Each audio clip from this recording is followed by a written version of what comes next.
আসসালামু আলাইকুম।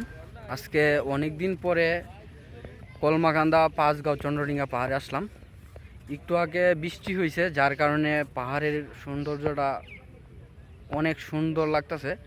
ওই যে দেখেন আমার পিছনে পাহাড়টা সবুজ, মানে হয়তো ভিডিওতে এতটা সুন্দর না লাগলেও বাস্তবে আসলে অসাধারণ লাগতেছে দৃশ্যটা।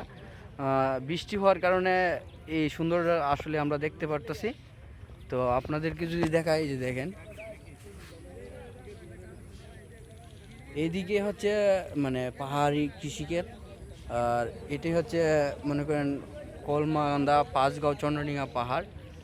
ওই যে দেখেন আমার পিছনে। না, ঠিক আছে, কথা বলো। কলমাকান্দা পাঁচগাঁও সৌন্দর্য উপভোগ করতে চাইলে তো তাড়াতাড়ি চলে আসেন কলমাকান্দা পাঁচগাঁও পাহাড়ে। বৃষ্টির পরে এমন সৌন্দর্য দেখতে চাইলে বৃষ্টির পরেই আসতে হবে, না হলে আর এরকম সৌন্দর্য দেখতে পারবেন না। গরম কিসের জন্য লাগে? গরম তো আবহাওয়ার জন্য লাগে। গরমের জন্যই গরম লাগে। গরম, হ্যাঁ এটাও ঠিক আছে, গরমের জন্যই গরম লাগে। ওকে। তাই আমি বিশেষ করে সবাইকে বলতে চাই যে যারা এখনও কলমাকান্দা পাঁচগাঁও এই জায়গাটিতে আসেন নাই, তারা একবার হলেও এই জায়গাটিতে এসে ঘুরে যান। আশা করি সবারই ভালো লাগবে এই জায়গা। আজকে যদিও শুক্রবার না, তারপরও অনেক পর্যটক আসছে এখানে। আর প্রতি শুক্রবারে এখানে অনেক পর্যটক আসে দূর দূরান্ত থেকে, এসে পাহাড়ের সৌন্দর্য উপভোগ করে।